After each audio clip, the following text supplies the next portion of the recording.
ಅಫ್ಜಲ್ಪುರ ತಾಲೂಕಿನ ಮಣ್ಣೂರು ಸರ್ಕಾರಿ ಪ್ರೌಢಶಾಲೆಯಲ್ಲಿ ಪ್ರತಿ ವರ್ಷದಂತೆ ಈ ವರ್ಷವೂ ಕೂಡ ಅತಿ ವಿಜೃಂಭಣೆಯಿಂದ ಸ್ವಾತಂತ್ರ್ಯ ದಿನಾಚರಣೆಯನ್ನ ಆಚರಿಸಲಾಯಿತು.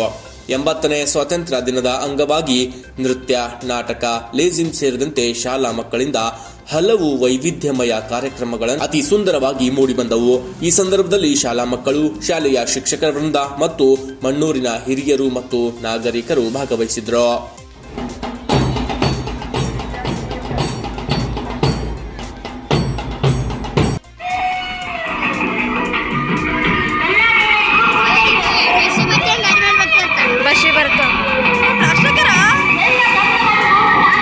ಹಸ್ತಿನಾಪುರದ ರಾಜಗುರು ದ್ರೋಣಾಚಾರ್ಯರು ಕೌರವ ಮತ್ತು ಪಾಂಡವರಿಗೆ ಧನುರ್ವಿದ್ಯೆಯನ್ನು ಬೋಧಿಸುತ್ತಿದ್ದರು. ನಿಷಾದ ಕುಲದ ಬಾಲಕನಾದ ಏಕಲವ್ಯನಿಗೂ ಧನುರ್ವಿದ್ಯೆ ಕಲಿಯುವ ಅಪಾರ ಆಸೆ ಇತ್ತು.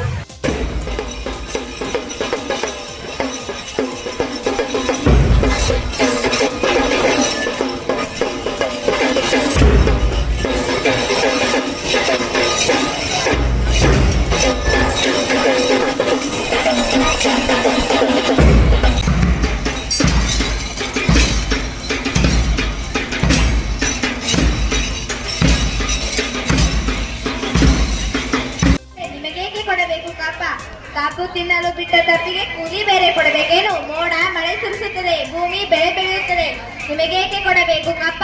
ನೀವೇನು ನಮ್ಮವರೊಂದಿಗೆ ಉತ್ತೀರಾ, ಬಿತ್ತೀರಾ, ನಾಟಿ ಹಾಯಿಸಿ ಬೆಳೆ ಬತ್ತೀರಾ? ಇಲ್ಲ ದಣಿದವರಿಗೆ ಅಂಬರಿ ಕಾಯಿಸಿ ಕೊಡ್ತೀರಾ? ನಿಮಗೇಕೆ ಕೊಡಬೇಕು ಕಪ್ಪ? ಮೈಸೂರನ್ನು ಹಾಳು ಮಾಡಲು ಮರಾಠರನ್ನು ಹಾಳು ಮಾಡಲು ಮತ್ತೊಬ್ಬರನ್ನು ಹೀಗೆ ಎತ್ತು ಕೊಟ್ಟುತ್ತಾ ಇಡೀ ಹಿಂದೂ ದೇಶವನ್ನೇ ನಯವಂಚನೆಯಿಂದ ನುಂಗಲು ಕುಂತಿರುವ ನರಿಯ ಜಾತಿಯವರಲ್ಲವೇ? ನಿಮಗೇಕೆ ಕೊಡಬೇಕು ಕಪ್ಪ? ನಿಮ್ಮ ಕಂಪನಿಯವರಿಗೆ ಜಾಗದ ಭಿಕ್ಷೆ ಕೊಟ್ಟವರು ನಾವು, ನಿಮಗೇಕೆ ಕೊಡಬೇಕು ಕಪ್ಪ?